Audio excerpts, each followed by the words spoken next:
الحمد لله الحمد لله والصلاة والسلام على سيدنا محمد وعلى آله وأصحابه أجمعين. أما بعد فأعوذ بالله من الشيطان الرجيم. بسم الله الرحمن الرحيم. إن الله يأمر بالعدل والإحسان وإيتاء ذي القربى وينهى عن الفحشاء والمنكر والبغي يعظكم لعلكم تذكرون. صدق الله العظيم. اللهم صل على سيدنا محمد وعلى آل سيدنا محمد وبارك وسلم. اللهم صل على سيدنا محمد النبي الأمي وعلى آله وأصحابه وسلم. میرے معزز مسلمان بزرگوں، عزیز بھائیوں، قرآن مجید کی یہ آیت جمعے کے خطبے کا ایک صدیوں سے یہ آیت حصہ چلی آ رہی ہے. ہر جمعے کو مسلمان پڑھتے بھی ہیں، اس آیت کو سنتے بھی ہیں، لیکن چونکہ عربی میں ہوتی ہے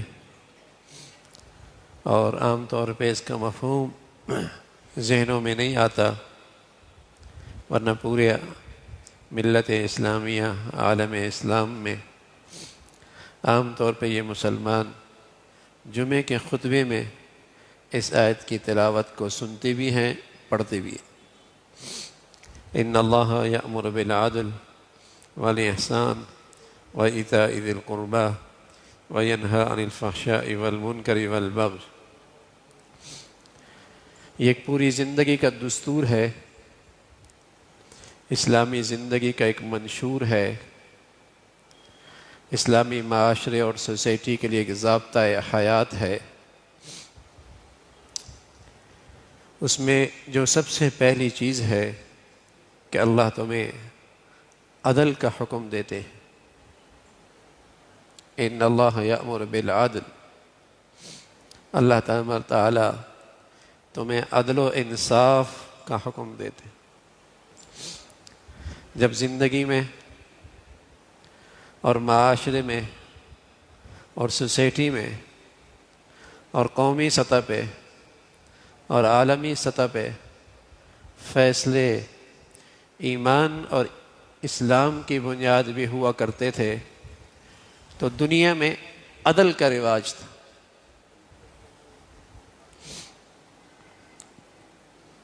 اور دنیا میں امن بھی تھا، سلامتی بھی تھی، اس لیے کہ عدل اس کا میٹھا پھل ہے سلامتی، امن، اخوت، بھائی چارہ، اتفاق، اتحاد. یہ عدل کے خوبصورت میٹھے پھل ہیں. جب دنیا میں فیصلے ایمان اسلام کی بنیاد پہ ہوا کرتے تھے تو دنیا میں عدل و انصاف تھا اور دنیا میں امن بھی تھا.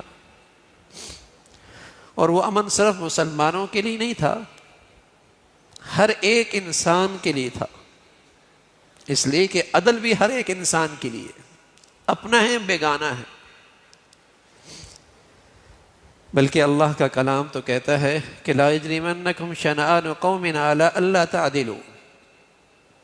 اگر تمہارے دل میں کسی کے لیے برائی بھی ہے تو خیال رکھنا کہ تمہارا طرز عمل عدل کے دائرے سے نکلنے نہ پائے. تم نے اپنے دشمنوں کے ساتھ بھی عدل و انصاف کرنا، وہاں بھی عدل. تو جب دنیا میں ایمان اسلام کی بنیاد پر فیصلے ہوا کرتے تھے تو دنیا میں عدل و انصاف تھا،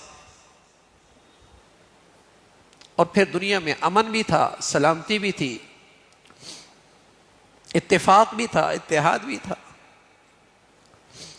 بلکہ کوئی کسی بر اعظم سے چلتا دوسرے بر اعظم تک پہنچنے کے لیے اسے اطمینان ہوتا تھا کہ میرا جان مال سب کچھ محفوظ ہوگا، اس لیے کہ ایمان اسلام کی بالادستی تھی. فیصلے ایمان اسلام کی بنیاد پہ ہوا کرتے تھے.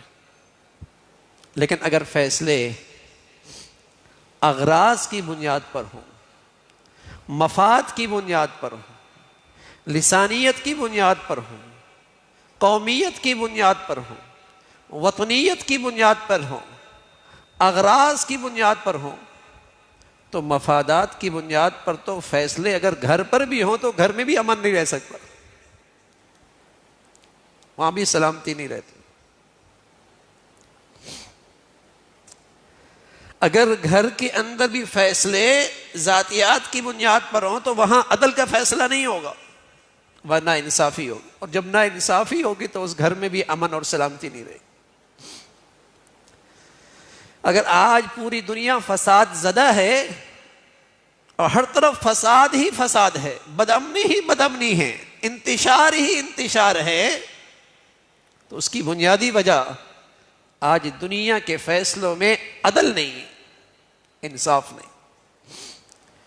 ایمان اسلام ہماری زندگی کا محور اور فیصلوں کا مرکز نہیں ہے، ذاتیات ہیں، مفادات ہیں، اغراض ہیں، کہیں لسانیت ہے، کہیں وطنیت ہے، کہیں قومیت ہے،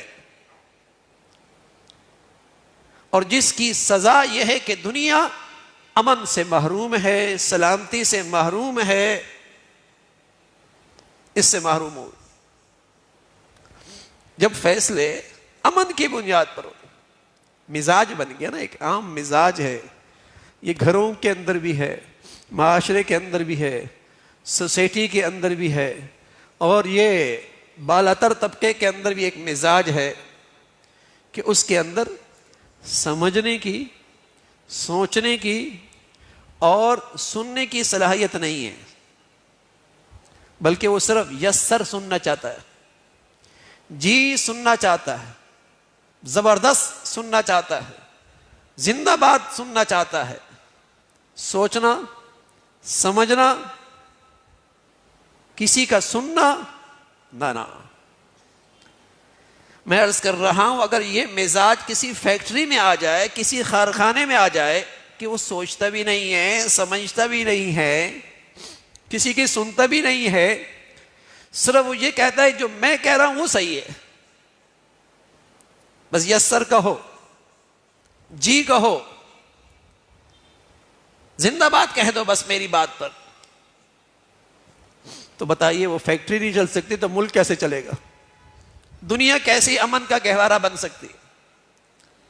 کائنات کے سب سے بڑے انسان محمد رسول اللہ ہیں صلی اللہ علیہ وسلم، آپ پر وحی آیا کرتی تھی اور آپ ان فیصلوں کو وحی کی بنیاد پہ کیا کرتے تھے، اور آپ کی رہنمائی وحی سے ہوا کرتی تھی، لیکن قرآن مجید نے ایک پوری سورت اس موضوع پہ اتاری، جس سورت کا موضوع ہے مشورہ۔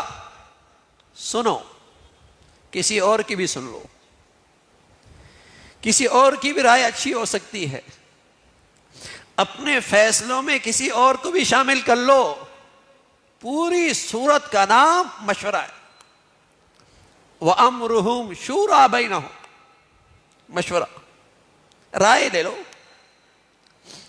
لیکن جہاں مزاج، اگر گھر کے اندر بھی، میں عرض کر رہا ہوں گھر کے اندر بھی مزاج ڈکٹیٹرشپ کا ہو جائے گا، جو میں کہہ رہا ہوں، نہ اہلیہ کی سنی، نہ بچوں کی سنی، نہ بیٹی کی سنی، کسی کو اپنے مشوروں میں شامل نہ کیا، تو وہ گھر نہیں چل سکتا، ملک کیسے چلے گا؟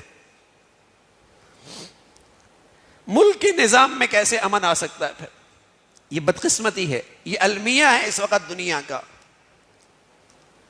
کہ یہ ایک فرعونی مزاج اس دنیا میں اس وقت رواج پڑ رہا ہے کہ میں ہی ہوں سب سے بالا تر ہوں،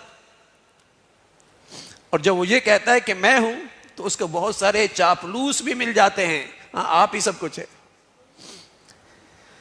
کوئی بدنصیب آدمی 60,000 آدمیوں کا قاتل ہے، اس کو بھی دائیں بائیں سننے سے یہ ملتا ہے کہ تو امن کا علمبردار ہے، تو امن کا علمبردار ہے، تو دنیا میں جانوں کی حفاظت کرنے والا ہے۔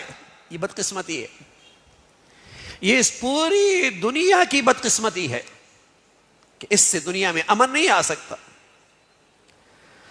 جب نا انصافی کے اور ظلم کے حمایتی کھڑے ہو جائیں تو دنیا میں امن کیسے آ سکتا؟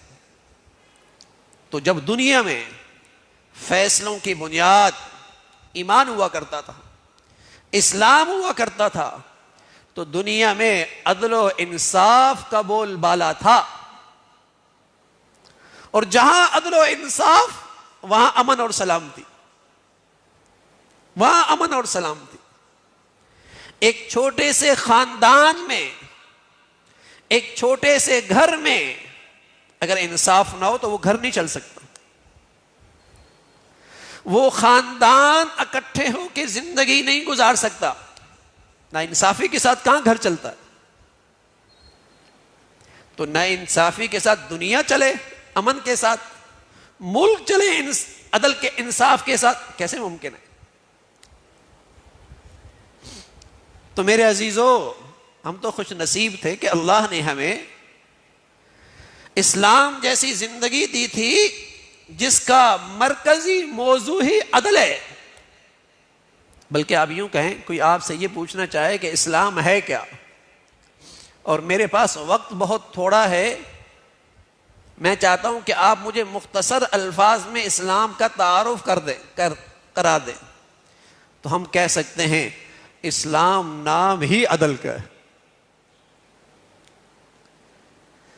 ہم اسے اسلام کا پورا تعارف ایک جملے میں قرار سکتے ہیں، اسلام نام ہی عدل کا ہے، انصاف کا ہے۔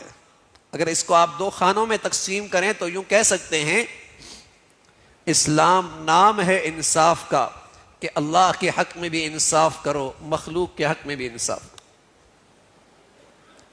آپ اسے کہہ سکتے ہیں کہ آپ حقوق اللہ کو بھی پورا کرو، حقوق العباد کو بھی پورا کرو۔ ہم تو اسلام کا یہ تعارف مختصر سے الفاظ میں کر سکتے ہیں کہ اسلام نام ہی عدل کا ہے۔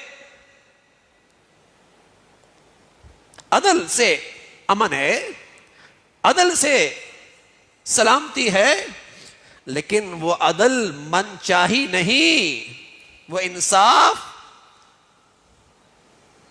اپنے پیمانوں کے لحاظ سے انصاف نہیں ہوتا، وہ ایمان اسلام کی روشنی میں ہوتا ہے۔ ورنہ تو آج جس کے ہاتھ میں لاٹھی اسی کی بھینس، وہ کہتا ہے میں انصاف کر رہا ہوں، میں دنیا میں عدل و انصاف کا علم بردار ہوں، تبھی تو دنیا میں فساد ہے۔ جب دنیا میں فیصلوں کا مرکز اسلام تھا اور زندگیوں میں فیصلوں کا مرکز ایمان بنے گا، تب عدل آئے گا، تب امن بھی آئے گا۔ اگر ہم چاہیں کہ اسلام کو زندگی سے ایک طرف کر دیں اور پھر سلامتی اور امن چاہیں، ممکن نہیں ہے، نہ پہلے نہ اب، نہ پہلے نہ اب۔ اور یہ بھی غلط فہمی ہے کہ ہم یہ سمجھ لیں کہ جو ہم کر رہے ہیں بس وہی صحیح ہے۔ یہ المیہ، یہ ذہنیت فرعونیت کی ہے، بس میں نے جو کہہ دیا وہ ٹھیک ہے، بس تمہیں زندہ باد کہنا ہے، لبیک کہنا ہے، ہاں میں ہاں ملانا ہے، یسر کہنا ہے۔ ایسا نہیں ہوتا۔ تو میرے عزیزو، ہم جس دین سے تعلق رکھتے ہیں وہ دین تو ہمیں امن دینے کے لیے آیا ہے، سلامتی دینے کے لیے آیا ہے، اخوت اور بھائی چارہ دینے کے لیے آیا ہے، اتفاق اور اتحاد دینے کے لیے آیا ہے۔ لیکن آج بدقسمتی سے وہ دین نہ ایمانوں میں ہے، نہ عدالتوں میں ہے، نہ ہمارے فیصلوں میں ہے، نہ ہمارے معاشرے اور گھروں میں۔ اور نتیجہ اور سزا یہ ہے کہ ہر طرف فساد ہی فساد، ہر طرف بدامنی ہی بدامنی۔ اور اس سے بڑی کیا مصیبت ہوگی کہ آج دنیا میں اکثر مقامات پر مسلمانوں کا دشمن ہے، مسلمانوں کی جان لے رہا ہے، مسلمان سے